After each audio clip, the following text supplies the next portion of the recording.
And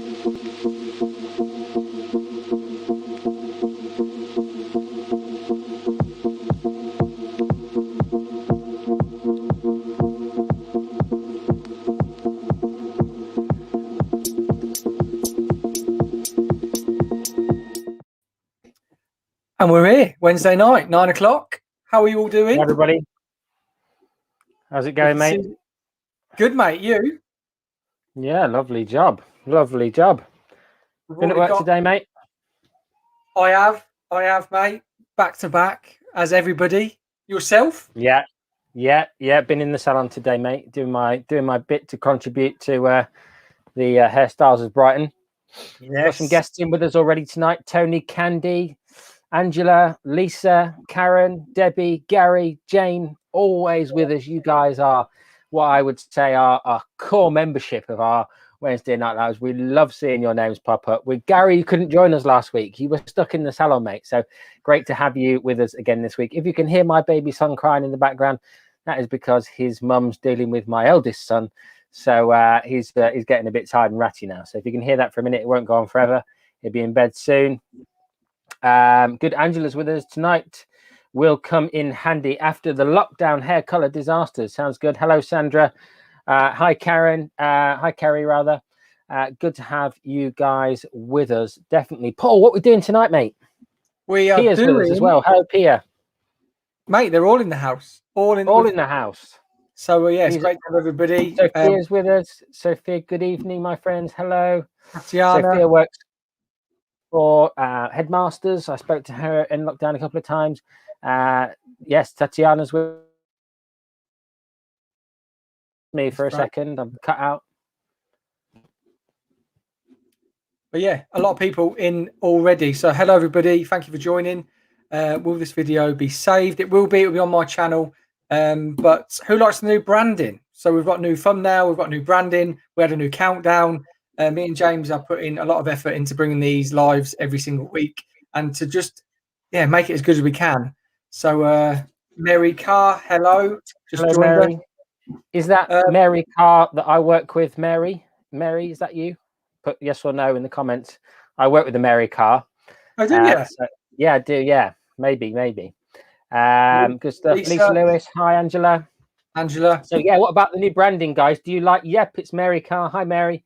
Hey, so Mary. Do you like the new branding? We've been putting some time and effort into this, Paul, haven't we? You know, because it was an ad hoc decision for you and I to get together and make these lives, and subsequently we've taken it far more seriously.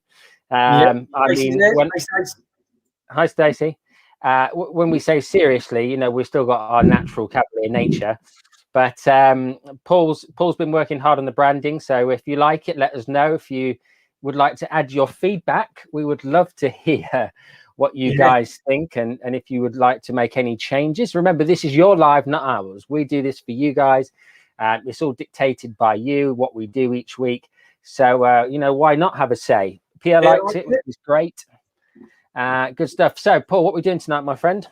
We're doing what all the guys have asked us to do. Color correction theory and some custom formulations and a little bit of everything, to be honest. I've seen Lisa, who has joined us tonight. She's just been messaging me about grey coverage. So, yeah, anything that you're struggling with lockdown. I had a 5-hour color, not correction, but virgin application in the salon yesterday. It was my mum, but I knew it was going to be a massive job. So I've got loads to talk about when it comes to blonding, grey coverage.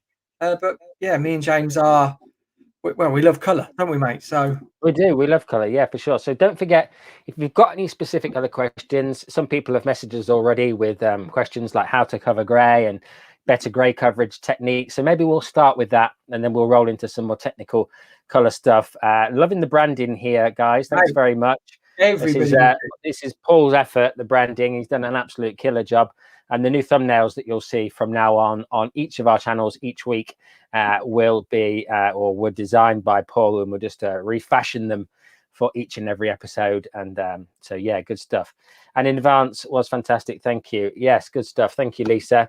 So, Paul, we've got some questions already been fired into our social media inboxes. tell us a little bit about what you do, my friend, to get maximum grey coverage. Well, first of all, determining the base, because one of the biggest things when it comes to grey coverage is a lot of people find that it kicks out a load of warmth. Yep. And that's just down to either going straight to your trusty ends, the N series in most ranges. That's going to cover. But yeah, a lot of people just think that the greys kick out a lot of warmth. So it's coming up with custom formulations, which is what we're going to talk about tonight. But it's also about the application. And one of my biggest things when applying for grey and getting that coverage is not going the traditional way where we paint down the root. It's painting up into the cuticle, ruffling it up and pushing in that colour just deeper into the cuticle. I think that is a big, big tip when it comes to covering grey and stubborn hair also. So saying to utilize aggravated cuticles, creating a bit of friction in the wrong direction. Yeah. Hi, Jess. I like that idea. Do you know what? I mean, I think I sort of do that, but not with any deliberate intention. I paint both ways on every section, but it's not that someone ever said, oh, paint in both directions to get better grey coverage. It's just something that I do automatically. I paint down and then I paint back up my section, but I with no rhyme or reason. But it's a good idea. I like that idea. Now, Joyco, mate. Joyco gave me the advice when it comes to some of the shows we were doing, and one of the biggest questions is grey coverage. Blonding, grey coverage, and vivids, I think, are something people really struggle with. And Joyco just said, look, a big, big tip is go against the cuticle, opening it up, and then pushing in that colour. Bit of friction. I like that idea. Good tip. Well, I've learned something already tonight, mate. So that's a winner. Every day, all day. Yeah, learning every day. So that's a fab tip. So obvious to rough up that cuticle, says Jane Preston. That's right, Jane. Sometimes the best bits of advice are the most obvious bits of advice, aren't they? So I love that. We're off to a flyer, Paul. We've already given out a good piece of advice. We can go home now. Yeah, everybody. Job done. Yeah. Game over. No, good stuff. I mean, for me, grey coverage is a funny one. I watched a video someone sent me the other day, actually. Hi, Kelly. That was talking about doing grey hair coverage onto wet hair. And the science behind this idea was a great bit of science. So it was an Instagram video sent to me and said, what do you think to this? And I thought it was a cracking idea, basically to apply to damp hair your grey coverage, because as I'm sure a lot of you are aware that the pH of hair is 4.5 to 5.5, and water sits. Actually, tell you what I'm going to do. I'm going to bring up a fantastic pH scale that I love. I hopefully actually, I've never brought it up on this type of platform before, so we'll see what it's like in terms of quality, because it's a funny one. It's a funny one that it can be a bit awkward, but let's just give it a go. Let's see what happens. But pH of hair is 4.5 to 5.5, and water's pH of 7. So as soon as the hair's wet, their hair cuticles start to open. And when we talk maybe a bit about vivids later on, maybe it would be good to sort of talk about this again, or certainly kind of refresh this thought process. Let's see what this looks like. If it's not good quality, then we won't go with it. Hopefully it will be. How does that look, mate? Yeah, nice. I'll bring it in. So let me just change a couple of bits. There we go. Good stuff. There we go. Right, perfect. So we have got, this is the pH scale. And now what I like about this pH scale is it has everyday household products next to it. So you can relate it to something, because I think the pH scale is reasonably unrelatable to a lot of things, apart from water being in the middle, pH of a 7. So then we've got pH of a 6, which is good old urine and saliva. Soft water, so that is distilled waters. So if you're going to dilute peroxides, for instance, distilled or softened water is the ideal thing to use. And the idea of mixing peroxide with peroxide, by the way, guys, isn't necessarily a good idea. If you're going to dilute peroxide, anybody that is in the game of science and chemistry will always tell you to use softened water, which will be distilled water. And then we've got tomato juice at 4, grapefruit juice at 3, 2, we've got lemon juice. So if you've ever used like a Sunday shampoo or something that cleanses the hair a lot and you can smell citrus smells, you're going to be in the 3/2 realms. And then you've got pH of a 1, or hydrochloric acid, which will melt your skin clean off your body, but it is as strong as our stomach acid is. And then we're down at a 0, battery acid, and strong hydrochloric acids. So, and as you can see, I think one of the things that always goes amiss with the pH scale, it's in 10 times increments. Each step on the scale is 10 times stronger than the previous. So we can go from 1 to 0, and we are 10 million times stronger than water within 7 steps on the pH scale. And I think that's something that is massively lost. Now, obviously, the acidic end of the scale isn't something that we deal with an awful lot.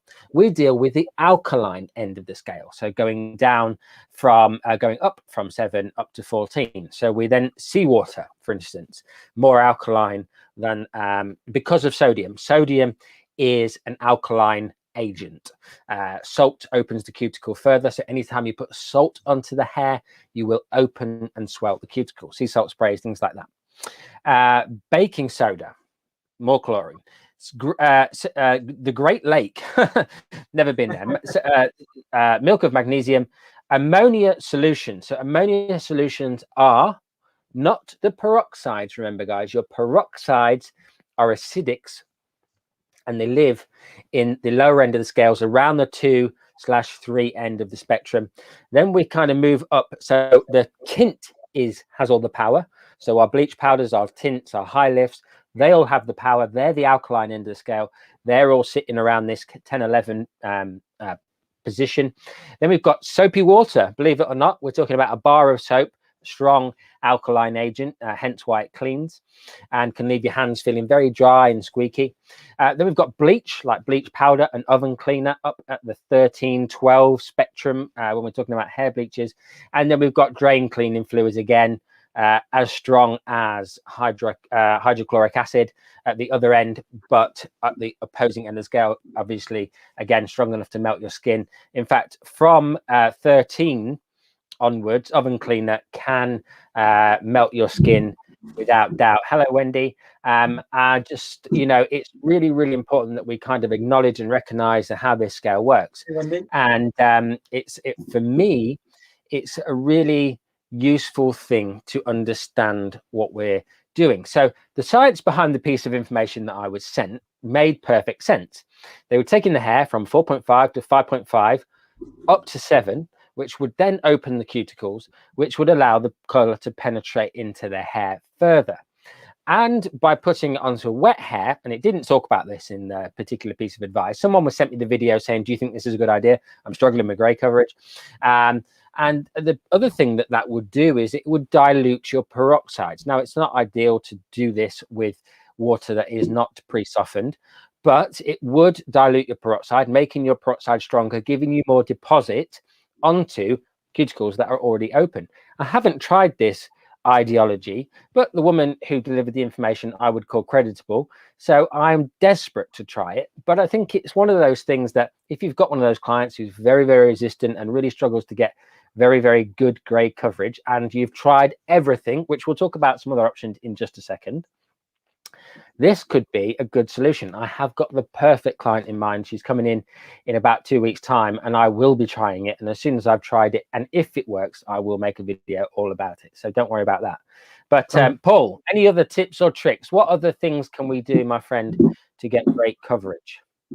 Let's just jump back. So to get great coverage, I mean, saturation. Saturation is something that if you watch my lives, guys, I go over the top, I think, a lot of the time, talking about saturation. But saturation to me is key. If we aren't saturating and taking fine enough sections to make sure we are getting that coverage of color on the hair, we're going to left with inconsistency, translucency, and we're going to end up with a disappointing result or a disappointed client, because you can still see some little sparklers in there. Yeah, absolutely, 100%. I mean, there are some other rules, I think, that I do and don't adhere to, but they might help you. So I will tell you about them anyway. And it's not going to suit all clients. One shade warmer. One shade warmer. You know what it is? I've got the biggest ulcer on the left-hand side of my tongue. Have you? It's literally, it feels like I've got a thumb in my mouth. Bonjela, mate. I'm talking it sometimes. It's just so painful. So my tongue feels like it's being dragged to the left. It's a bit annoying. But you know, the other tips and tricks that we can do is one shade warmer. Warmth always helps with grey coverage. So usually when we look at ranges, and Paul can talk about Joico specifically here, and Redken have the Beyond Cover range, always have a very warm outcome. They are specifically one shade warmer than the standard shade in the opposing color range. So for instance, in chromatics, if I used 7GI, gold iridescent or gold violet kind of color, it would be slightly warmer in terms of outcome than what I would get from the equivalent color in a non-grey coverage specific. So Paul can talk a little bit about Joico's ranges in this particular way in a second, because they've got some fantastic grey coverage products that I've been reading up on recently. And you know, I think it's really, really important that we acknowledge that there are these other tips and tricks, sometimes extending the development time beyond what the manufacturer may recommend is a great way that I get around grey coverage with ammonia-free hair color, which Redken is all ammonia-free. But it means that obviously you sacrifice some grey coverage. So if you're using an ammonia-free range and you're struggling with grey coverage, sometimes extending the process. Not an ideal scenario from a manufacturer's standpoint, but you know, maybe these things can help.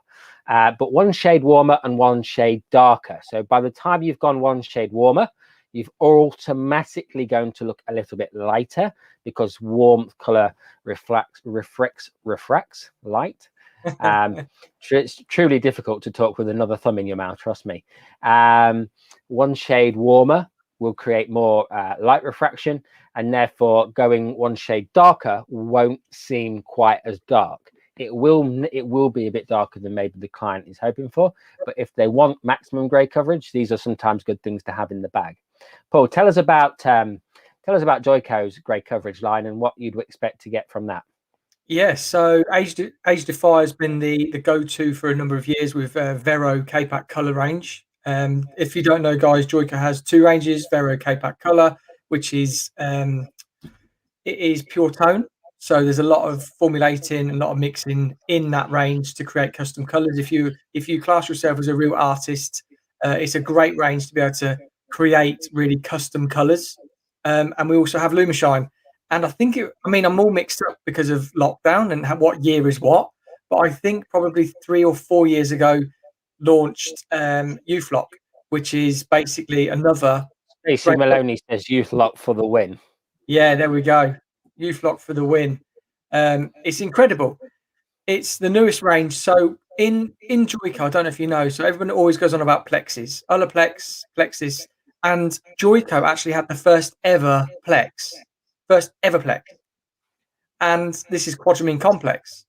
And what it is basically it's bond building, it's protecting, it is reconstructing, and we have a thing called the 4-step hair repair system, and it goes through each section in a step to completely reconstruct your hair.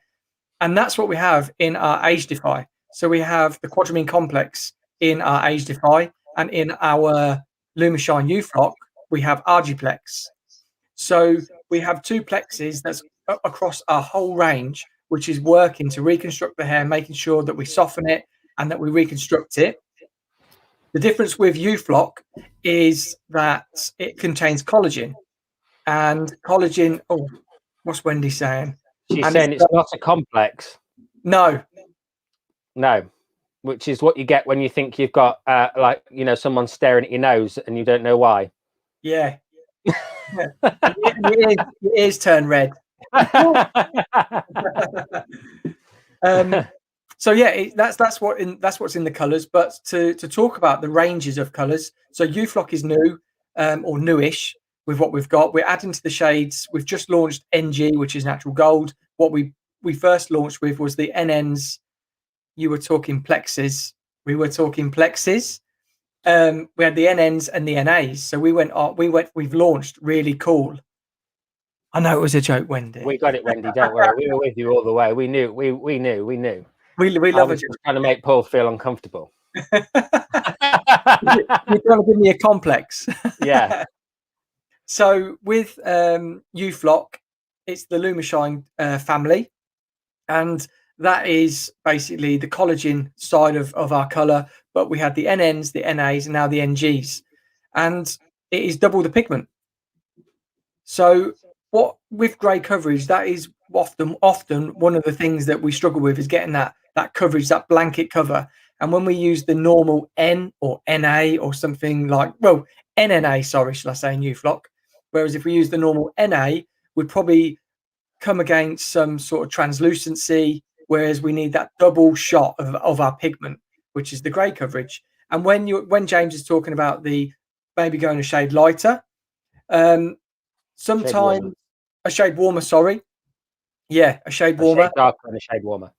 Yeah, and one of the reasons for that fundamentally, isn't it, James, is that when you lose the pigment within your hair, you need to be adding the primary colours or the pigment back into the hair as if we're pre-filling to be able to get the coverage, which is why we have a lot of the warmer shades when it comes to the grey coverage, because the hair is losing or lost all of its pigment. And that's exactly the same with the age defy. So we've got the NNs, the NG, the NNGs or the NGs, but we've got a lot of the reds in there. I'm trying to think of them all. It's a bit more of like a creative palette for if you've got people with red hair or brown red hair or really golden hair, and we've got them all in the age defy. Whereas UFlock most probably will launch them because of the Lumishine range. But thanks, Wendy. But yeah, that is our grey coverage, and fundamentally it is, if you need to get the coverage, because a lot of people talk about pre-softening as well, pre-softening grey hair, and what James was saying was going warmer. It's probably not that it's not covering. You're probably not filling every bit of the base of colours to make it stick. Sometimes that translucency is a lack of depth from fill. Yeah. You know, if you go a bit warmer and you're with that color, because it's a bit like putting on, let's say you're going 3 shades darker and you aren't going to pre-pig, which I don't think it's 100% necessary. If you've got an appropriate tone to support the color you're applying, and it doesn't necessarily have to match what the undertone would be. So if you're going down to, let's say, a 7, you don't necessarily need copper to support that color. You just need something that is going to stop it from looking wishy-washy. Yeah. So if you apply that same theory to grey coverage, it may be warmer than you think you want your outcome to be. But remember, the white hair is going to use up some of that warmth, filling and creating the density of color that you're looking for. Personally, guys, by the way, I advocate translucent grey coverage on all of my clients. I don't like 100% grey hair coverage blanket. I think it looks artificial after it looks fine the first few times, starts to look artificial after a while. Yeah. So in all of my consultations with new clients who are white hair coverage, I am straight away talking about translucency and creating something that is more blended and more akin to their natural, because let's be honest, there's not many clients that are under 45 with a high percentage of white hair. There are some, but not loads. And, you know, if the client has got a personal vendetta with having white hairs, then I will appease that and get 100% grey hair coverage in any way I can. But if they haven't got a personal vendetta with it, I always opt for translucent white hair coverage. And can I tell you now, the biggest win to doing that is when these clients want to start going and transitioning to white. which Yeah. I've taken so many of my clients to white now. It's ridiculous. And they don't have the big color service they used to have. They have toners to refresh and stuff. But once I'm on that translucent journey with them, when they say they want to go white, it's a walk in the park. I haven't got all these massive stripping color jobs to do. Yeah. It's just like a few highlights, up the root color a shade, a few more highlights, up the root color a shade, 4 applications, and Bob's your uncle. They're virtually blonde, and then I can tone it down quite cool, quite ashy, and then we just grow it out using those cool ashy toners. Let's just answer some of the questions that jumped in here a little bit earlier. Jane Preston said I think this is about coloring onto the damp hair. Is this the same theory as toning on damp hair to keep the hair more alkaline state? Yes, this is exactly the same theory as the grey coverage recommendations that came from the video that I was sent. So every time the hair is in the more alkaline state, it's more porous. Therefore, there can be a bit of a double-edged sword. If you don't want that extra color deposit from your toner, so say you're using a level 10 toner and you're putting it onto damp hair and the hair is then pH of a 7, you could end up with a 9 result because you've got more color molecules penetrating the hair than you actually needed or wanted from your color result. So that's always something to bear in mind. I did a video about toning onto damp hair, towel dried hair and dry hair and the differences. There is a happy medium of very towel dried hair gave pretty much exactly the same result as dry hair. But obviously you are always running into the risk of porosity issues. And I will tell you, like I've said a million times, that when I do this, I always take off my shampoo first with a cleansing shampoo to close the cuticles down, an acidic shampoo, and then I'll go in my conditioner and then I will tone, and that's on a bleach tone scenario. I wouldn't use a cleansing shampoo on a color, on a tint, because I might strip out some of my color. But when I'm bleaching hair, I use an acidic shampoo to start closing the cuticles. I use a conditioner, which is also acidic, to close the cuticles. And then I rinse all that off. I either dry the hair completely to bring the pH as low as possible, or I thoroughly towel dry the hair. Paul, do you have any recommendations for that, mate? Yeah, mate. I mean, when we're in salon, it's always a thing of we need to get stuff done really quickly. So toning on wet hair is the go-to. But like James's video, which is a great video, towel dry as much as possible to get near enough the perfect toning color that you're aiming for. But like James also just touched on with the shampoos and conditioners, Joico 4-step. Hands up in the chat, guys, who's using Joico, and if you've used the Joico 4-step, I'd love to know. This is something that can be used over and over again on different stages within the steps to completely reconstruct the hair. But we're looking at cleansing, so we're going to cleanse off any sort of minerals or old color, and then we go in with the cuticle sealer, which is going to slam it shut, and then we work in with penetrating the condition back, and then we add the moisture. And that is something that I think a lot of people need to, or they underestimate the power of these products that we have, because the 4-step to me is like the go-to. It's unreal when it comes to reconstructing the hair, getting a perfect porosity, bringing the pH back, and then giving us a perfect color. But yeah, that's it, mate. You were bang on there. But Lisa had a question just before Jane as well about bleaching. But I'd love to know, Lisa, what peroxide you're using, what level, if it's feeling really gummy, and what's the, like I was just saying about the 4-step, what is your process after the bleach? Are you reconstructing, or are you just trying to bleach, tone, and finish? But pop in the comments and we'll come to it, definitely. It's just a bit more context, Lisa, and we can definitely answer that one for you. Thanks for bringing that up, Paul. I hadn't seen that question. We've got Lisa said she'd love to hear if this works, which is the idea about doing it on wet hair. Tony Candy's asked, how long does a semi-permanent last? Well, a true semi-permanent, a direct dye, for instance, a red, a yellow, a blue, a green, a proper semi-permanent, in reality should only last maximum 2-3 washes.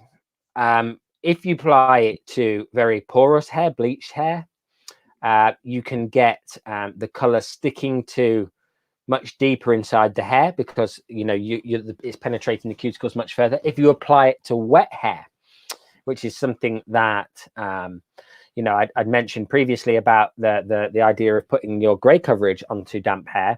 Remember, anytime you're pushing the alkalinity up high, you're opening the cuticles, a semi or a demi can penetrate the hair more than it should and last longer than it should. So if the hair's porous from bleaching, you apply your demi-permanent, semi-permanent over that hair, you can get more color deposition than you were expecting, and you can get longer lasting results than you're expecting. This can be a good thing or a bad thing, but it's good to know.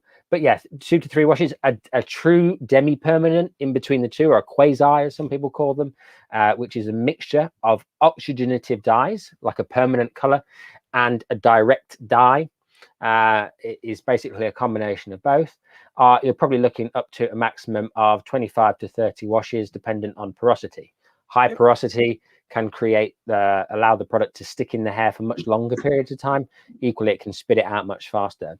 So, you know, like Paul was just recommending the 4-step, if you 4-step the hair before you put on a semi, or if you do any kind of treatment that will make sure that the cuticle is as closed as it can be. And let's just clarify one thing that is for absolute fact: you cannot take the hair from a pH of a 10, 11, right where you've bleached it, all the way back down to 4.5 to 5.5 in one step. You can only do it in multiple stages. So when you shampoo, you bring it down a bit. And if your shampoo's a pH of a 2 or a 3, like a lemon or a grapefruit, like we saw on the pictures on the diagram earlier, you are going to bring that, you know, back down to kind of an 8/9. Then you're going to condition the hair again. The conditioner's probably quite acidic too. You're going to bring it back down to the pH of somewhere around water. It's not until you take all the water out of the hair that you will then bring the pH down as low as you can get it, dependent on the condition. So just think about that for a minute, absorb what that might mean to you. So you're looking to bring it down in stages. So if you're going to do all those steps and then you're going to put a demi-permanent or a semi-permanent over the hair, you're going to get more like it's how long it should last, and you're going to get more of the color it should look like. Any tips, Paul? No, mate. I mean, that is it. But one thing I think is really looked upon is if you've got clients who want a semi to potentially last a demi, toning, any color really, and you think their hair is compromised, bring them in a week before, earlier in that week, and do a reconstructive treatment. Bring that pH level right back. Bring that hair back to as virgin as possible, just so you've got a really. I mean, think of a canvas when we're painting.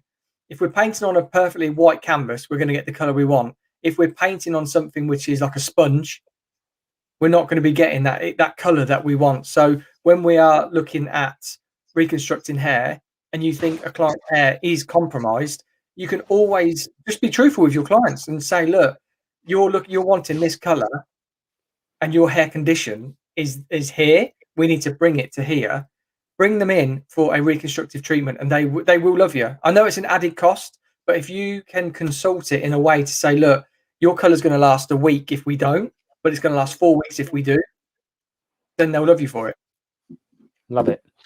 Yeah, I think just that's the thing, isn't it? When we talk about, I love that idea that, you know, bringing them in early and stuff. I do that as well, and it you know, people, you know, I certainly feel from my clients' perspective, you know, if you can deliver on your promises and you know, really give them what they want, these extra steps aren't such a problem to them. It's if you don't deliver on those promises and then they feel like they're being kind of sold short. So yeah, good stuff. Any more questions coming in? Yeah, we've got a load, mate. I was just saying hello. My mum's just joined and Hobus Pobus has just joined. Oh yeah, I saw those guys. Hi Suzanne. Hi Hobus Pobus, or as I would say, Hippopotobus. So yeah, good. No, don't worry. Just catch us later. You didn't miss much when you joined in. I did see your comment ping up actually. Yeah. You didn't miss a lot. It's good. When I tried Uflock, I found it slightly translucent. It's put me off using. Okay, so explain. Just give us a little bit more. It could just be down to application. It could be level of what you're using. But Lisa, if we'll scroll down, but just give us a little bit more of what you used on what level and what. I mean, 20 volt, I'm guessing. But just give us a little idea of what you used, and we'll definitely jump into that. Here's an interesting one. When you said 20 volt, I always use 10 volt for grey coverage. Always. Yeah. I have done for years and years and years. I couldn't honestly tell you the last time I used 20 volt for grey coverage. See, I don't know if it's a Redken thing, because I got told with Redken when I was there that 10 volt was what to use. It actually, if you look at Redken's user guide, it's 20 volume. Yeah. But I just prefer not to have the extra oxygen from 30 volt exposing undertone. Because obviously you will, whatever you say about it, no matter what level you use, get extra lift. And you're then having to combat that extra lift with the color that you choose.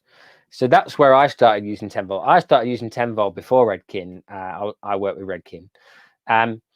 Just because it didn't make sense to me. 10 volt was one level of lift plus color deposit. I didn't want any lift. I was just depositing. You know, I wanted as minimal lift as possible. 10 volt just made logical sense to me. Now, I appreciate in some circumstances, you know, people would argue that with strong white hair coverage, you need that lift. And if it's 100% white and I am struggling with grey hair coverage, I will try 20 volt if I'm struggling to get my 10 volt to work. But in my kind of experimenting, if you will, I have yet to find a color that I need to use 20 volt to get grey coverage. Yeah, no, mate, that's interesting as well. Like, I do use 10 volt for grey coverage if I'm not wanting to expose warmth, and if I look at the hair and it's quite a soft density. But you know, where you get that really thick, really tenacious sort of grey hair that you think, oh well, I've worked with in the past. It's like, I just don't think 10 volt is going to touch it. Are you there? Oh, he's back. He's back. I'm back. I could hear you. I just couldn't see you. That was all. So here's Mazama. So Mazama has said, is it true Olaplex cuts the strength of peroxide? Used to. It used to, yeah. I think they changed the formulation. So it used to be 1/8 and now it's 1/16 per 30 grams, if my mind it serves me correctly. I use Olaplex in the salon because Redken don't have a Plex anymore. You know, you know, I think if you look into the science of plexes, there's not a lot that you can. Basically, I don't know what you guys know about it, but the bonds that you can get back into the hair to restructure their hair are very limited in terms of what's available. You know, you can't get hydrogen bonds back in the hair, the natural bonds, or the disulfide bonds back into the hair. Generally, you find that a lot of these products are putting back in an ionized bond, which is much stronger than disulfide bond or a hydrogen bond, but is a much more temporary bond and dissolves with water. That's why step 3 is very important, or the take-home service in any bonding. Paul probably can fill you in with Joico's bonding services, and I know they're slightly different because it's a 4-step process instead of a 2-step process. But I think it's one of those things that yes, it did dilute the strength of the peroxide because.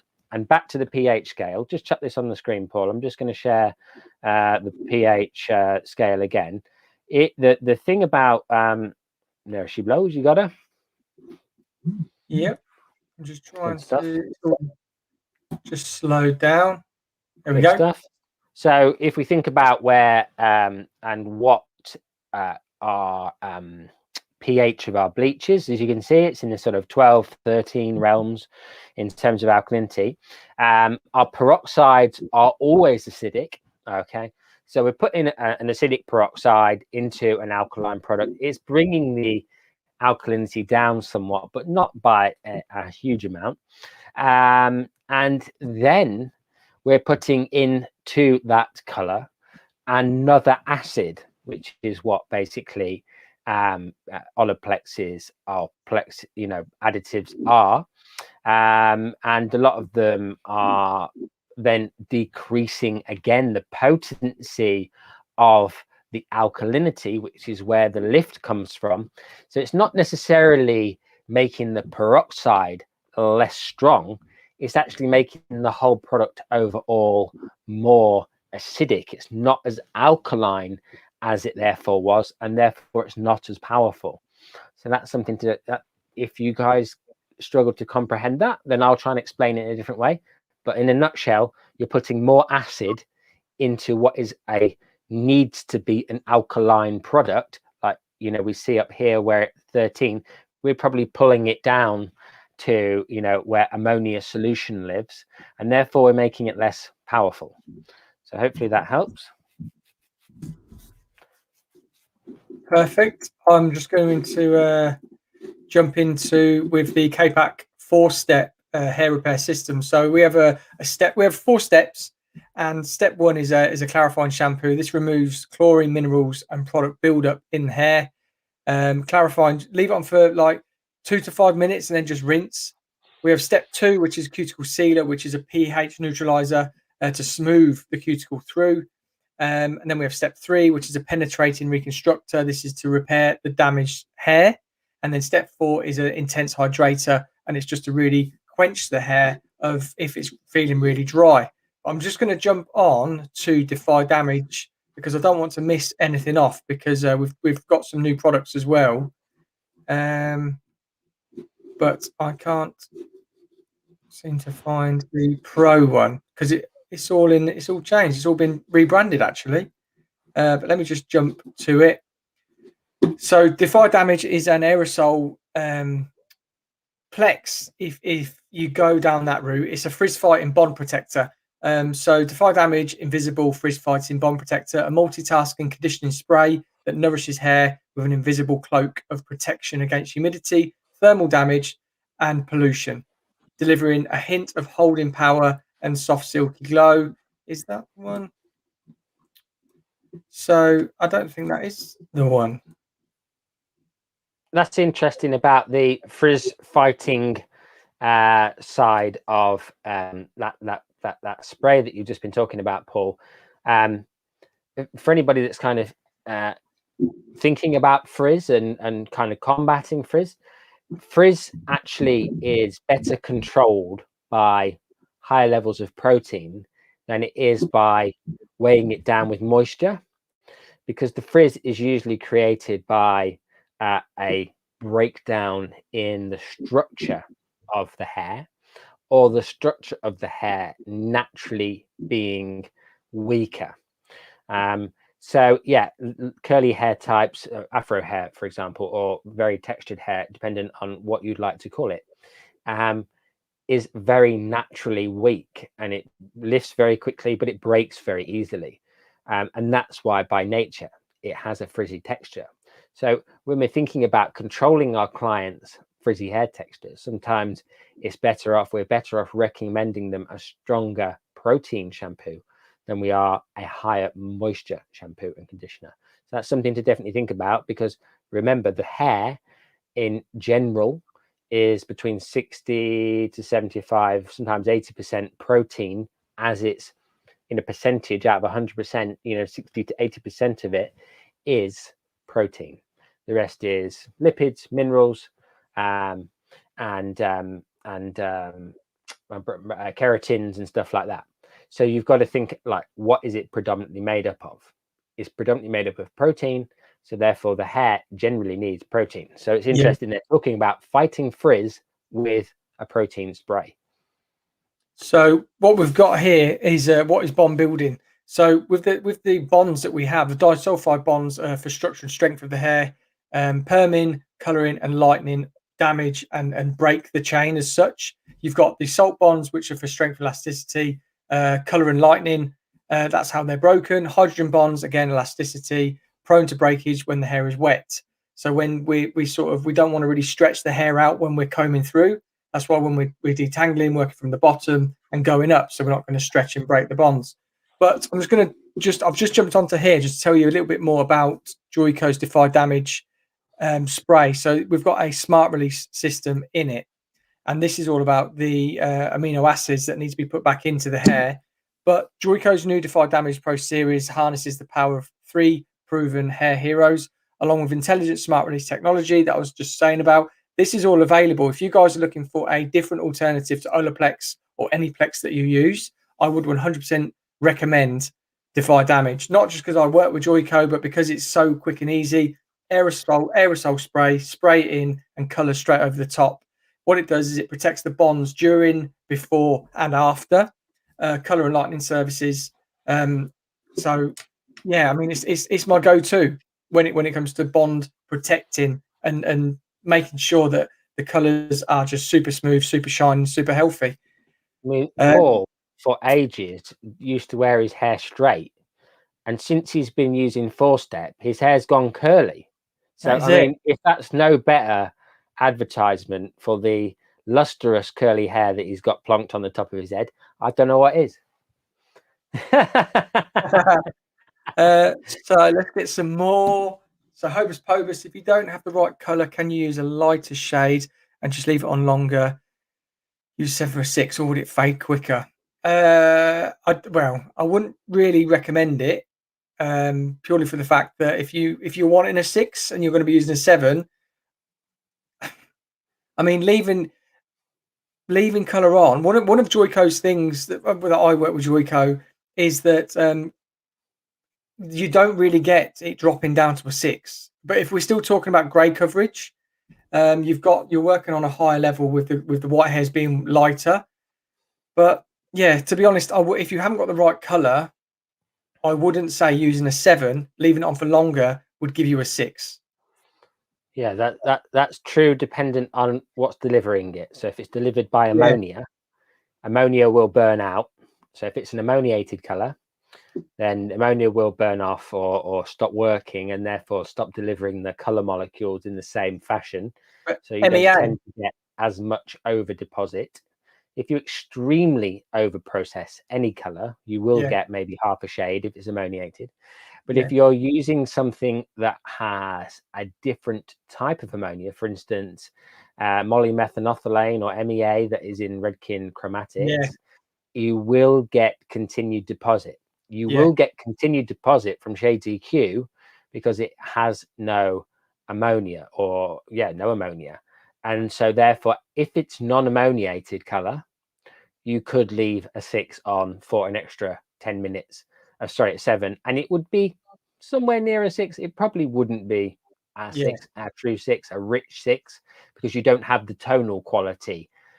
Remember, the lighter the shade, the less tone you have. The lighter the shade, the less tone you have. So if you're looking for the tonal quality of a 6, you're not going to get that. A bit like we were saying about going 1 shade warmer and 1 shade darker for white hair coverage. You are looking for the extra tonal value to prevent translucency. So that is something to think about. Perfect, mate. So how would you approach a client with 50% grey and wants to go full grey? How would you approach it? Yeah. It's the only way. I mean, if we're talking about a client with 50% grey and wants to go full grey, if they've got previous colour on their hair and you're looking at removing all of that. I had a conversation with a client today, actually, when I was doing her hair, and she was talking about it. She didn't want to. We were covering her grey. And we had actually, when we were talking earlier, and James was saying about translucency with greys and making it look natural. It's something that I do. I rarely use permanent colour, if I'm honest. I'm very much a demi hairdresser, and I love the translucency. I love the shimmer. I love creating that baby light that people want that they've already got in their hair. Why cover it? So, but if we're looking at a client with 50% grey who wants to go, oh no, I understand now. How would you approach a client with 50% grey who wants to go full grey? Sorry, bleach. That is it. There's I mean, if we're looking about Sanja going, full grey in time, then that's a different kettle of fish, and we can talk about that. Paul and I will have probably similar and different approaches, but similar and different, e.g. the same sort of approach, but with maybe a different twist. But, if they're 50% grey hair and they want to go full grey, if the opportunity is there to scalp bleach them and get them there in one big hit, then great. If they've got pre-existing color and they have got obviously their 50% of their natural, you're always going to run into regrowth issues. 50% gray is not a huge percentage of gray. They'll still have a lot of their other natural color. So you're still going to, even if you then went to full gray and they've got 50% white hair, you're going to have a demarcation of the pre-existing natural. So scalp bleach then becomes the only option going forward to perceivably look full gray. I would recommend, if someone was 50% white and then had 50% of their natural color and wanted to be lighter in time, then probably the best approach for that specifically would be to say to that client, okay, this is going to be a case of, like Paul just described, creating those translucent effects with the white hair, so not getting 100% gray hair coverage, maybe throwing in some baby lights to disperse the natural dark that exists, and start transitioning them, bearing in mind that they're only going to get whiter over time, into something that is probably more suitable in the long run. What do you think, Paul? That's it, mate. I mean, if someone wants to go full grey, as in like what's a little bit of a trend now, but it was a few months ago, year ago, then yeah, scalp bleach is the only way you're going to be able to lift the hair enough, white enough, pale yellow enough to be able to tone it to grey. But if someone wants to transition to grey, you could potentially start to highlight, baby light some pieces through to manipulate. But what you've got to be aware of, and what you've got to let them know, is that they're highlights, so they're going to yellow off, and they're going to need to keep coming in for a toner to keep them really white and cool. But then James just said about the translucent glosses, demi-colors. That's the route I would go if they're looking at a journey as such with transitioning to grey. I just want to touch on Jane. Recap the 4-step. Did I just recap the 4-step for you? If not, pop it in again and I'll go through it again. Tony was saying about it was on a Sally head. Let me just jump back to what that was. So that was about the hair melting. Well, I think that was about the semi-permanent. Oh, that was the same. Yeah, okay. And then Lisa is about the bleach melting. Yeah. So 20-volt lightning and toning. Yeah. So like we said, Lisa, reconstruct the hair. If the hair isn't of a good condition prior to actually bleaching, don't do it. Reconstruct, even if it takes. I remember a story that I bring up with clients. If you remember, pop it in the comments because I'd love to know. But do you remember Kitty off of X Factor? It's when Jamie Stevens was doing the X Factor, James. Right. And I don't know who Kitty is, but I know Jamie. Yeah.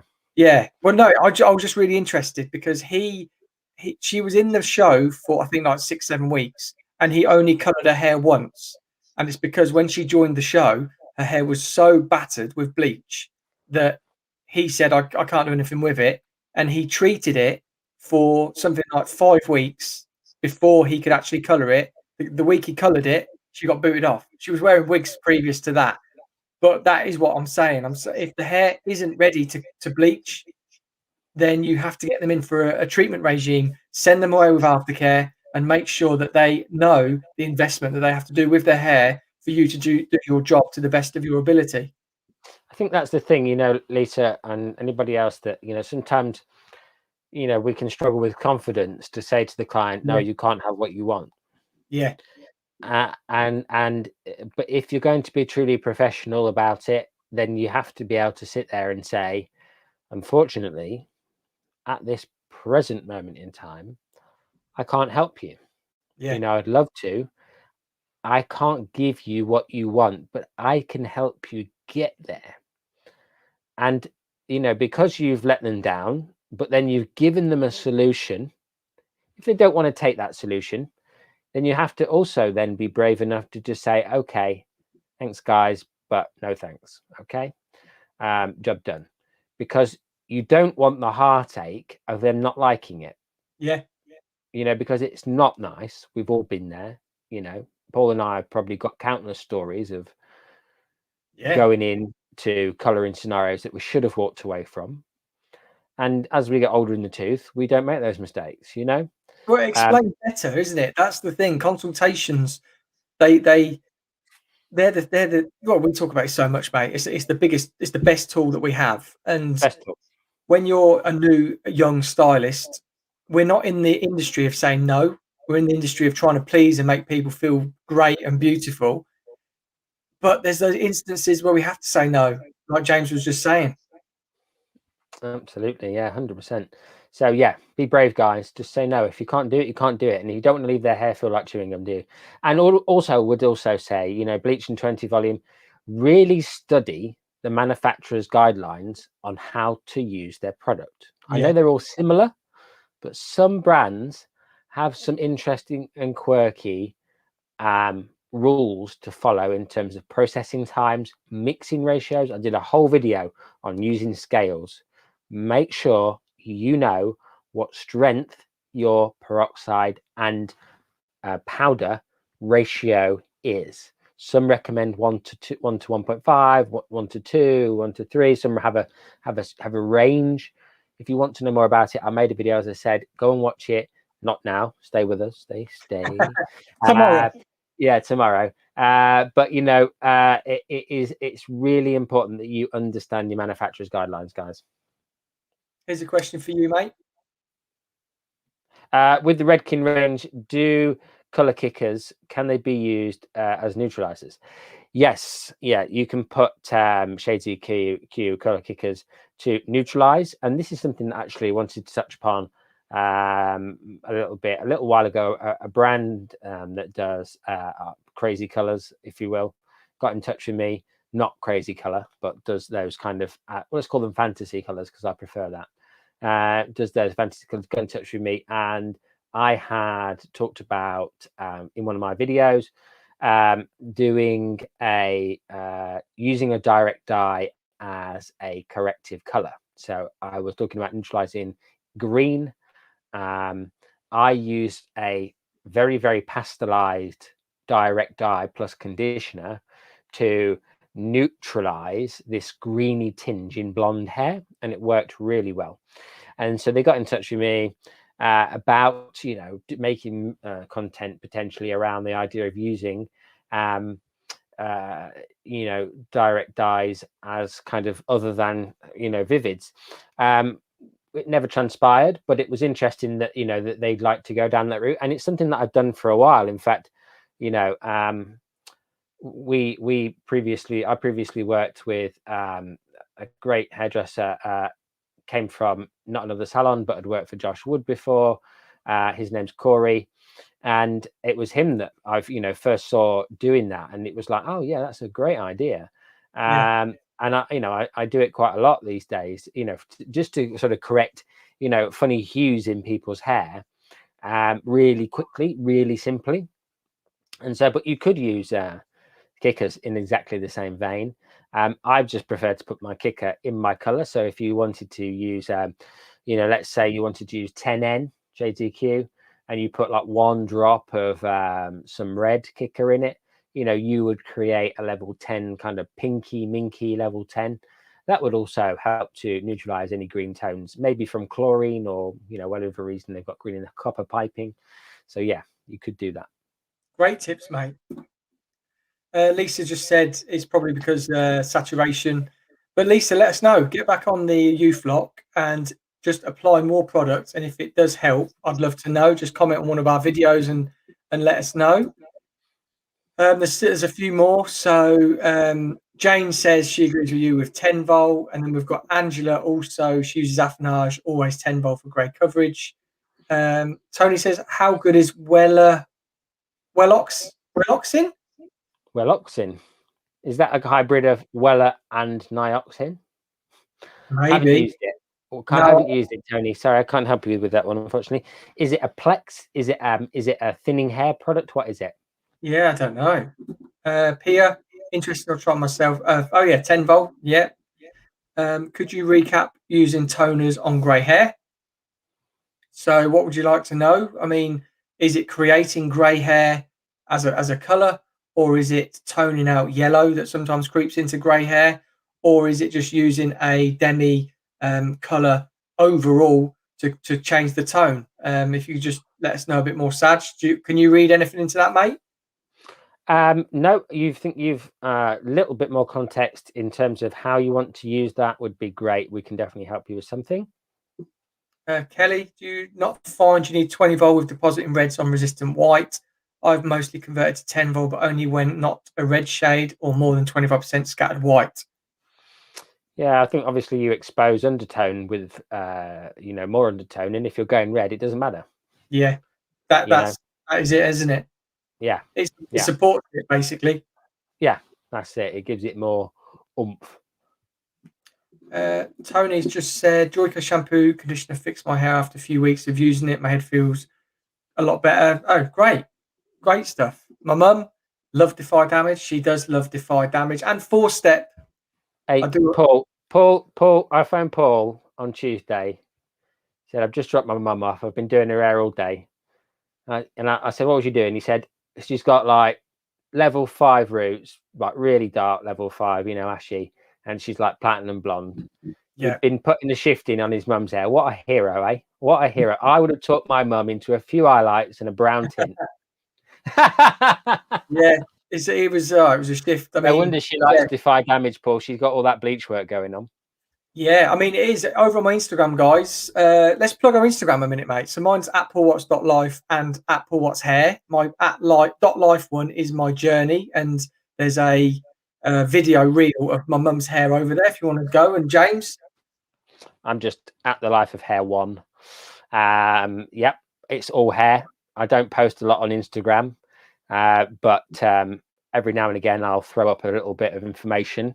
But I usually advertise YouTube stuff on there. So if you don't necessarily see it, or you miss the notifications, or you don't know these lives are coming, then it's quite handy to follow me if you want to keep up to date with anything that's changing or anything that's coming, any lives or anything like that. So that's probably the best reason to follow me over there. But probably the biggest and best reason to follow me on Instagram is to tag me in your work. I yeah, love seeing your work. So tag me in your work, send me your pictures, send me your questions on DMs. I get umpteen hundred DMs a day, but that's fine. I get through them slowly but surely, with questions, so probably the primary reason to follow me is not because I churn out the content on there. I save that for YouTube, but to keep up to date and let me see what you've been doing. I love seeing when people have tried my videos on clients, on mannequin heads, whatever the scenario is, and when they've posted it on either their social media platforms and shared to me. I just love that. So yeah, do that for me. cool, love that. So Karen J, how would you approach grey and white? And sorry, how would you approach grey and patches of white hair when the client wants the grey to go blonde, no bleach? I'd say get out. I like the proximity effect there. Good. That was good. Is that when you get your wife beater on and you're Stella? That's when Paul gets punchy. With his colours only, with his colours. So listen, Karen, I mean, that's a nightmare scenario. Yeah, I'm with Paul. I would be like, you're asking the world. I would say highlights. yeah, No bleach. I mean, high lift tint, but not offering a really clean result. Just saying that, probably the best result you're going to get is a maximum of 5 levels of lift. So whatever their base color is, let's suggest they're a 6. You might get them, to a clean-ish 10, but it will probably be warmer than it would be with the bleach. But I would recommend highlights to somebody like that. And also I would say that 100% gray hair coverage plus lift is not achievable. You can't get 5 levels of lift and gray and white hair deposit. So they would still have those patches of white in their hair. They would still have white hairs. They may have a bit more tone deposited into them than they did previously, but they would still be there. So that's why I would say that is a scenario that you're just leaving yourself open you know, for disappointment on both halves. They're not going to be pleased with the result, and you're not going to be pleased because they're not pleased. So really, don't shoot yourself in the foot with that one. Offer them highlights with the high lift tint, but obviously tell them it's not going to look like a full head color. It's not going to look like a full head blonde. And even if it did, we'd still be able to see your white hairs because they wouldn't have covered. I mean, this is one of the things that really perplexes me when people come in and dictate like not to have bleach. Like it's obviously past experiences that they've had someone's done bleach and they've mixed it wrong, they've applied it wrong, they've left it on too long, or they haven't toned it properly, so they're left with a yellow glow. I absolutely love bleach. I think, well, there's nothing better for the job. High lifts, you're not going to get it. You're not going to replicate grey hair with using a high lift. Full stop, basically, unless they're a level 9, 10. Yeah, and that's just it. So if people are coming into the salons and saying no bleach, but I want to look like silver over there, it's just not going to happen. You need to be using bleach, but consult with them, sit down with them, and ask them what are their concerns, past experiences. What is it they don't actually like about bleach? Because a lot of the time, when they're saying about it, they say, "Oh, I don't like peroxide." I've had that. "Oh no, I don't like peroxide on my hair." Yeah, And it's like, right, okay, so you don't like color. You don't like color on your hair. So it's just about educating your clients and letting them understand that peroxide is the thing that makes it work. Bleach, color, demis, whatever, that's the additive that give us the ability to create the colors. So yeah, I love sitting down with somebody and converting them to bleach and letting them understand. And if they are very concerned, like we've been talking about, we have plexes, we have 4 steps, we have conditioning treatments, we have aftercare. We can make their hair feel better than when they walked in doing bleach. They just don't know it. I don't know why now, Paul. I've got this vision of you like talking them into it, you know, saying, you know, great, you know, yeah, you've got, you know, and they're like, and they're still, and you're like, get out.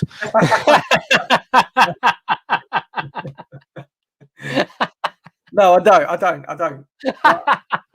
I'm very open. I just like that idea. I don't know why. I'd love to see that. I'd love to get out. Good stuff. So Hobus Pobus, she was interested about the 7 to a 6. She's using Dialight L'Oreal, which is yeah, they're ammonia free, so they will darken. Yeah. They will go darker. Yeah. Because if you ever process them, so maximum development time is 20 minutes. If you left them on for 30, 35 minutes, they've got no ammonia, so they've got no burnout time. So effectively, they will work for the entire time they're on the hair. There you go. Jane, when toning over pre-lightened, when and why would you use different mixing ratios of developer 5 vol and 10 vol? When toning over pre-lightened, when and why? I would always aim, Jane, for the lowest volume that you can use. I don't often use 10 volume unless I am snookered. If I've got 5 volume, which I always do, or a you know, a lower vol, I would always aim for the lowest volume because you're looking for maximum color deposit when toning. So I don't tend to use different mixing ratios of developers. I tend to try and formulate toners every time the same, so I then know going forward exactly what to expect. Yeah. So for instance, if I'm using 09V, I will always mix 09V, 1 part 09V to 1 part of its dedicated developer, which is 2% or you know, whatever vol that is, 7 vol or whatever. I will always mix it to exactly the same ratio to ensure that I know exactly what that looks like going forward. So if I'm looking at somebody else's hair and I'm trying to choose a toner, I know that mixed like this, it looks like that. And if what I'm going to get out of that isn't what I want, then this isn't the right color. So I'm always consistent, and it's a really good tip. And that's why I use scales. I measure, and I don't know if Mary Carr's still watching this, but Mary can, our scales go down to 0.1 of a gram, because I'm really that boring about mixing color. Mate, no, same. When I see people not using scales, I'm like, what? Like, that's how we keep consistent. That's how we get great results, and we know next time that, oh yeah, like, we didn't just get a scoop and sort of eye it. We are working like Eyeball chemists. Paul. Eyeball Paul, yeah. What's that? Is that Evan Berry? Yeah. But yeah, talking about the toning with 5 volt, 10 volt. I know some ranges are specific with using 5 volt. Lumishine glosses in particular are 5 volt, but we have our Vero K-Pack colors toners that we can actually go up to. We've used 20 volt with to really slow it down, but that is just basically it slows it right down, because all the lifting process is happening. It's not doing anything. It just gives you a bit more time to apply it if you struggle. But yeah, like James says, I am 5 volt. Yeah. Lisa's just jumped back in, said it was on my daughter. So that's the sort of chewy blonde hair. Yeah. So was her hair previously pre-colored, Lisa, would be my question. In any way, darkened or other. So let us know what you were working with to start with, because that always has a big impact on the result as well. Kerry Crosby has asked, can you cover a good consultation? I think this would be definitely, 100%. Paul, why don't we consultate each other right now? Well, I was going to say it would be a good topic. A whole video. Yeah, actually, that's a good idea. Why don't we tell us in the comments section? Should we do a whole evening on great consultations? What a great consultation look like? Because I mean, I just thought about, just as I read that before we talked about it, I was like, oh, well, we'll consultate each other right now. But there are so many variables, great haircuts, great color corrections, great highlights, great. So if we came on for an evening just like this, Paul and I, and, maybe we had some scenarios in mind and we were each other's client and we kind of fired questions backwards and forwards, maybe that would help you. So let me know in the comment section and we'll schedule that in for maybe another episode where we can talk about consultation. Yeah, and also let us know, guys, are you liking tonight's sort of just Q&A question? Is this something? Well, this is where it all started, Paul, wasn't it? This is where it all started. I was doing Q&As on a Wednesday night through lockdown, and I invited you. You were in the audience. I invited you on, and Bob's your uncle. So I think this is reminiscent of how it all got, how we got this together. So I'm enjoying it. I hope you guys are. I truly would love to know if you like these sporadic Q&A sessions. Right. Here's a great question. What are your thoughts about the 10-minute express grade coverage put out from a variety of brands? I haven't had a chance to use any, but I hear great things. It's almost too good to be true. It is almost too good to be true. And I haven't had the experience of it yet. And I say yet. I've been working with a brand on and off, helping them with some bits of education over lockdown. They've sent me all their colors. It does work. It does work. Their products do work, and these 10-minute grey coverage do work. What I will say is they all caveat it with up to 20 minutes, but even at 20 minutes, it's great. The thing that I find with it, and when I took it into the salon to kind of just play with it, because even though I work for Redken, and even though I'm work with, I want to know what's out there. Am I using the best product? Is it the best product? Yeah. I want to know what other brands, and that's why I started the Life of Hair review, because, just because I'm brand loyal to one brand doesn't mean that what they make is the best thing since sliced bread. I hope it is, of course, because, I've invested into that brand as part of the ecosystem. But equally, I want to know what I'm competing against. I mean, like, I'm really into cameras, right? I'm camera mad. I've got cameras coming out my ear rolls. But I mean, Paul will know. I mean, since I spoke to Paul in the last 7 weeks, I've probably had about 7 cameras. Because I just want to know what the best camera is, or not the best camera, but just want to try all the cameras. So I'm not like I just like to know what's out there. You know, what's different. Is this different? Is that different? Yeah. So when I got the opportunity to play with these colors, I was skeptical, like a lot of people. 10 minutes grey coverage, mad.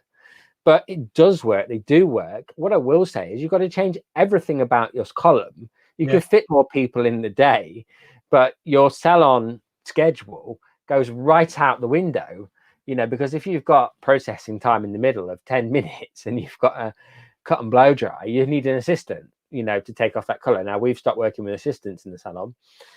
So having a 10-minute processing time in the middle when I effectively don't have an assistant, so I'm washing my own color off, is handy, but not handy, because I can't be 100% reliant that every, you know, if I booked my column like that, I could be in up to my eyeballs in not being able to disinfect in between each clients and all those kind of things that, you know, are required now.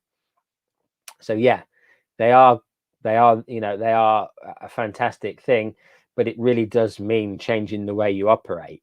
And I think they probably really work well in salons with apprentices, where someone can come in, have their root color applied, and get their roots covered in their lunch break, and that stylist or another stylist or an apprentice blow dries their hair in that hour slot, because you can get someone wrapped up, colored, brushed off, blow dried, not, you know, beautifully, but well enough to go back to work in their lunch break. So that's a big, you know, selling factor if you're into kind of express services, which is I am to a greater degree. So yeah, I have had some experience with them. And I think all the brands are kind of, like you say, all the brands are jumping onto the 10-minute express color scenario. It's just how salons integrate them into the workflow. I think with them, it's going to be a premium service. I think what people are going to be paying for is that express, and I know express is sometimes seen as a cheaper option. Do you know what I mean? With something being quicker, but I think we are going to, as a salon, as an industry, I think we need to be charging that little bit extra, because we're missing out on potentially a gents cut in the middle or a blow dry in the middle, because we're going to be with that client doing the color, waiting around for 10 minutes, rinsing, and then blow drying. I think that's where that will go potentially. Yeah, no, fair enough. Like it. So this is Jane says, bleach. okay, so 1-to-1. Would you do an ideal 1-to-1 ratio? So is that that's with the? Lightning, yeah. 1-to-1 would be your ideal ratio. Yes, yeah, I use 1-to-1, but obviously some manufacturers are 1-to-1.5 or 1-to-2. So follow your manufacturer's guidelines for best results. Yeah. Hocus Pocus wants to know what your scares are. Not really, scales. Scales, I got them from Amazon. I'll send you the link. Hocus Pocus, go to Instagram, send me a message, I'll send you the link. So we've had a few about consultation. Stacey's saying, like, yeah, I'll ask her to mix my toners up for my clients, and there'll be a cocktail of shades and measurements. And it is, I mean, my cocktails are like violets, blues, maybe a bit of greens in there just to counteract everything, and it's all measured to the gram, because I want to make sure that next time they come in, we're doing the same. But again, things change, people change colours, but it's just great to measure it out to understand fundamentally what you are actually neutralising. Yeah, good stuff. Like it. I like the way she's sweating there. Bet she's. Have you got, Stacey? Have you got your pen and paper out, like writing it down? Are the 5-minute express toners any shorter in longevity in the hair? I've been trying colorants, express toners, and I've had results, but washed out in one wash. Have you got 5 minutes at Red Ken? 5-minute express toners now. Yeah, Joico. I love them. The longevity I was get, like, again, my mum. If you check out my Instagram, there's pictures of my mum's hair's journey. They're all around the same sort of blonde, and I've gone from like Vero K-Pack, the sort of pastel toning series. I then jumped to the 5-minute toners and got exactly the same result in much less time. But I've now just jumped back to the pastel range because we wanted to change something that I felt the silvers would drop too dark in the 5 minutes. I wanted a little bit more control when it comes to controlling my blue. So that's why I've gone back. But express toners, I love them. And I think longevity that I've personally had and my clients feel that they last just as long, if not better. And it's really quite confusing because it's 5 minutes, but there must be so much tone in there. You can see how after 5 minutes they sort of drop and drop and drop. Yeah. But I love them. Consultation night, Mary Carr, yes, please. What scales do you use? I use digital kitchen scales. This is Kelly Lake. At the minute, I measure in grams. Can use mils on the digital scales. Yeah, I mean, as I say, they're not a specific brand. They're super cheap ones off Amazon. They just go down to 0.1 of a gram. If you want to know what they are, Kelly, add me on Facebook. You're on Facebook at the moment, James Atkinson. Send me a message and I'll send you the link to the ones that we use. They're not expensive, just for the pure virtue of the fact that they get broken in the salon, but they work perfectly if you look after them. They do last a while. I've got one pair of them for ages out of the salon. But yeah, digital scales are obviously more accurate, to more precise, and they will go down to 1 gram measurements. But if you want to be really pedantic and boring, you can go down to a much more precise 0.1 of a gram measurement. So so Lisa says, yeah, box dye for years. What is the ingredient in box dyes that plays havoc with bleach? Does anybody know? Yeah, throw it in the comment section. What is the ingredient in box dyes that plays havoc with bleach? Besides the fact that you've exposed the hair to ammonia time and time again, and that's made the hair porous. What is the product in there that creates havoc with bleach? Kata, really helpful. Saj, I'd love a consultation night. Lisa, she would also love it. Jane, yes, consultation, Q&A. Your lives are so informative. Great. Q&A is perfect. Kerry, you guys give great nuggets of info that I've never found out otherwise. Amazing. I mean, we've obviously found them out from other people. But one thing that you find with hairdressers is that some of them aren't really givers. Some of them don't share their knowledge, and I find it really confusing. They feel like if you're at a level where you're already always sort of striving and a bit of a geek, like you try and find out literally everything, why wouldn't you pass it on to people? Like that sort of ego or scared that somebody's going to get better than them. But isn't that what we do? Like if you look at coaches and you look at Usain Bolt, he's got a coach. But Usain Bolt is the quickest guy in the world. His coach isn't quicker than him. So why does he need a coach? It's to coach him, and that's basically faster, isn't it? Yeah, I totally agree with you, mate. I think it's incredibly short-sighted. Are you familiar with the pyramid of learning, Paul? No. So it goes a bit like this, and I'm going to be quick about it because if you're not into teaching, then it's probably not that interesting. But if you are into teaching, then if you read something, you'll probably retain about 5% of that information. If you watch something, you'll probably retain about 5 to 10% of that information.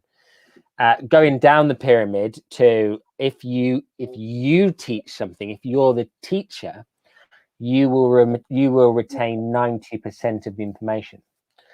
So if you want to validate what you already know and cement it in stone and improve your own skills, there is only one way to truly and quickly improve, and it's to pass it on.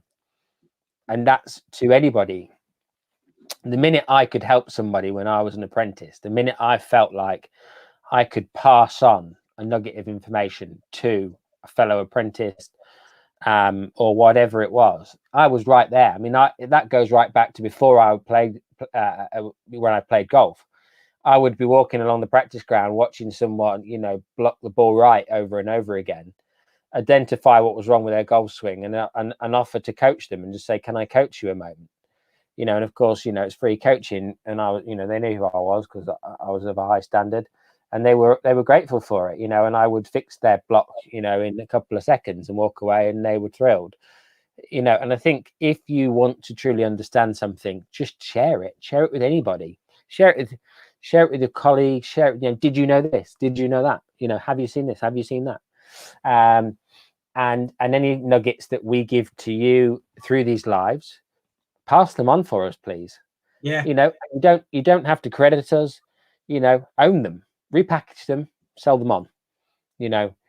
That's what the world is for. It's for you to reshare any little bits of information that you feel you could better someone's day. If somebody is arrogant enough to not want the information because they feel like they're more senior than you, then they're the one with the problem, not you.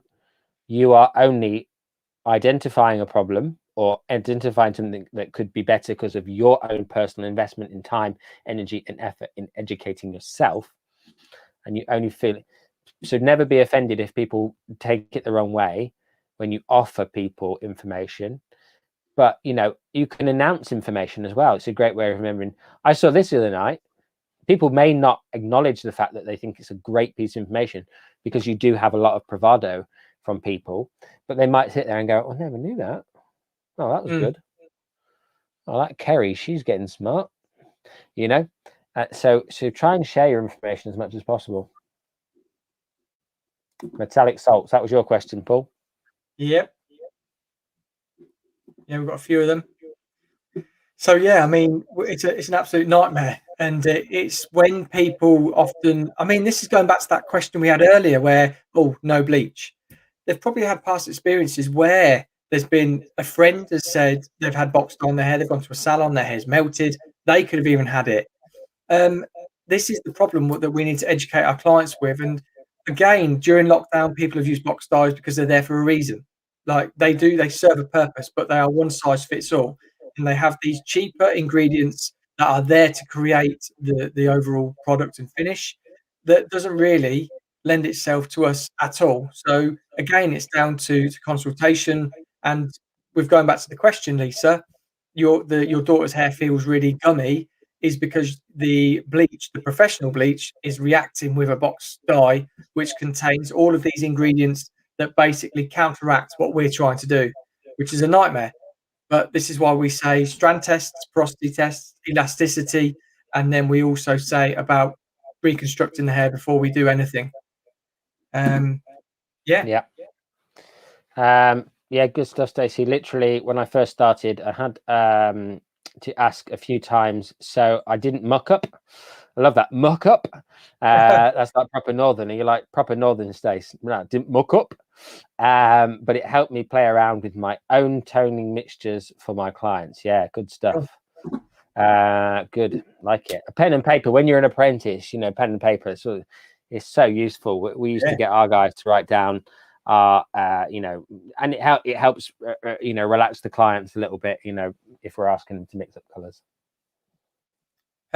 So yeah, Debbie, again, everybody, not just Fanola, every silver shampoo, purple shampoo, blue shampoo, red shampoo, brunette shampoo, direct dye, all direct dye, all contains color. Yeah, all direct dye. Just contains color. PPD is in everything. Your clothes, everything that is colored dark has got PPD in it. It is the black shade, and black is in, you know, just about everything that is not blonde. And even then it's in blonde. You know how manufacturers, basically it's the blue pigment, you know, so unless it's devoid of blue, which is so unlikely because everything is pretty much made of red, yellow and blue, there will be PPD in there or PPE. Oh, sorry. I use Welloxin. Tony, it's a great developer. So Tony, actually, we skipped past Tony when I asked her what is Welloxin. It was back up here a little bit, so Tony said, let me see. Tony said, Welloxin. It's a developer cream. I have not used it, Tony, but Gary's obviously used it and he's pleased as punch with it. So I feel like I want to try it now. Just ordered it. Lisa, I love learning. Lockdown's given me a chance to learn even more. Yeah, I mean, I had this conversation in the salon today. Clients keep on coming in saying, "Oh God, I bet you were bored. What did you get up to? I bet you were sort of chomping at the bit." And it's like I absolutely loved it. I absolutely loved lockdown. It gave me the ability to do this. It gave me the ability to really work on my social media, my YouTube channel, connect with James again even more. And it's like I'm turning the online stuff into an online business. I mean, there's some really exciting stuff that me and James have got planned that we're hoping to be able to announce very soon. But Yeah, we're chomping at the bit to be able to tell you guys, trust us. yeah, We're chomping at the bit. We're working really hard in the background to make lots of things come to life. I mean, obviously, you know, a lot of you guys here tonight are my part of my Patreon. You know, I'm working flat out on that. Paul and I are working flat out on bringing you a whole different style of education. Yeah, we're both flat out trying to make an online education, you know, digital, as helpful and interactive as we can humanly make it. And we have been massively beavering away, haven't we, mate, on the phone pretty much daily. Paul's girlfriend thinks that we're going to have an affair and that, you know, we're going to run away together, but it's okay. Don't worry, he's not my type.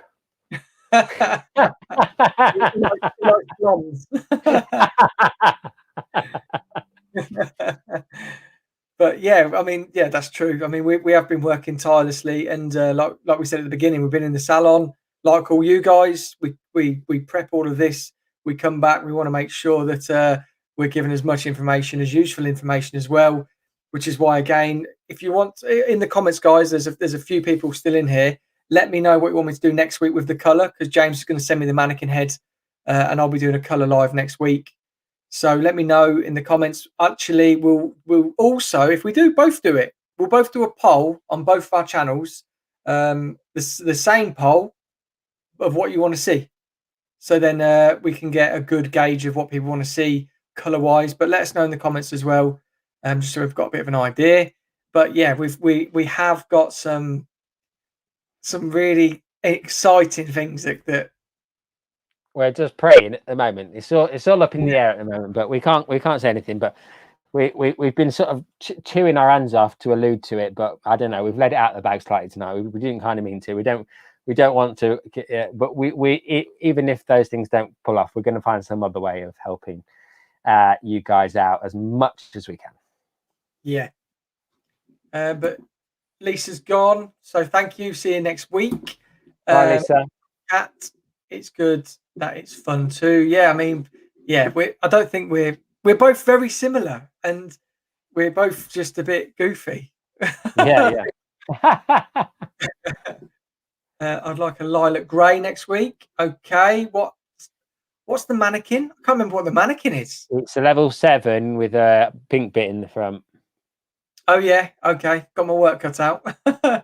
maybe I could get another mannequin, and I could if I'll put it on a clean blonde. There's a clean blonde. So all right, I'll put a poll on my channel, and it will give you some ideas of some higher level colours. We'll do that. But yeah, thanks, Pia, that we both share. James get the developer cream off Amazon. I'm sure James will get some and do it. It'll be one of his videos. Yeah, definitely. Yeah. Oh, crumbs. Yeah, I can definitely do that. I'll put that in a Life of Hair review at some point. I've got another Life of Hair review video dropping either tonight or tomorrow. So anyone that's likes product reviews, and I mean, Paul does them on his channel. I've got a separate channel for it. So it's just the Life of Hair review. And then that was Kelly Blake, mate. Kelly says she's one of your Patreons, but use lockdown. I know you are, Kelly. Yeah, thank you very much for your continued support and Patreon membership. So we've Strawberry blonde. Yeah, I love a strawberry blonde. In fact, actually, I helped someone out with a strawberry blonde. Strawberry blonde. Telling you what, this ulcer in my mouth is just a joke. I helped someone out with strawberry blonde today. Absolutely love strawberry blonde. And I'm seeing an emergence of strawberry blondes on social media. I think that could be a very popular color this summer. Cool. So we've got lilac grey, clean blonde, strawberry blonde. I'll put them all as a poll so you guys can vote. And then I'll put other. Let me know in the comments on the poll what you want to see. But those 3 ideas are great. I just want to see what you guys want me to do. And we'll do it. But that's been a good hour and a half. It has been a good. It's gone very fast, guys. So thank you as always. You guys absolutely rock. We love sharing with you. Your questions are fantastic and your engagement is wonderful. It's a real pleasure to spend my Wednesday evening with you and Paul. Yeah, mate, ditto. It's great. I mean, since I've been doing this, it's so much fun. I look forward to it. I mean, I tell my clients all day. As soon as I get in, just I'm live tonight. And then tangent. It's so exciting, isn't it? Yeah. I said it before. It gives me, a real fun. I look forward to it so much, and it's every week. It's like Wednesday night, Yeah. Well, this is why we want to make the thumbnails better. We want to level up literally everything. So we've rebranded some bits. The colours we've gone for with the purple, orange, and sort of red. It's just a bit like with colour. They're sort of things that we'll get like showing up. This was my sort of idea with the violet. We talk about violet all the time for neutralising, making blondes blonde, and then oranges and red tones. They're the ones that kick out the most trouble. So that was the branding idea. Like it. Very snazzy, Paul. Loving it. Few thank yous and enjoying our can someone help me with the French plat, please? Yeah, absolutely. Definitely can help you with the French plat. I love strawberry blonde from Kerry. Strawberry blonde. I like one though. An interesting thing with strawberry blonde is when you get lighter is retaining the richness and the tonal value of the coppery strawberry vibe. And I think that's where it becomes quite challenging, strawberry blonde, to recreate. Thank you for doing these lives. I always walk away learning something new or have a sense of confirmation as a good hairstylist. I love that, Maxi. Good stuff. Tony Candy, always, guys, good night. Love the lives. As always, thank you so much. Everybody who's dropping comments on the screen. Kat R. Carrie, thank you so much, guys. Truly, we appreciate you joining us. Debbie Haywood there. We truly appreciate you hanging out with us on a Wednesday night, and we look forward to seeing you next week, same time, 9 p.m. GMT or BST or what the hell of it is now, on my channel, The Life of Hair. And you guys, we're going to decide what Paul's going to do. So I will be the compare next week. It'll be on my channel. I'll be the compare, bringing the notes up and your questions onto the screen and firing them at Paul while he sweats his chuff off trying to create something absolutely knockout. So yeah, do look after yourselves in between then and now. If you're in the UK, enjoy your time in the salon.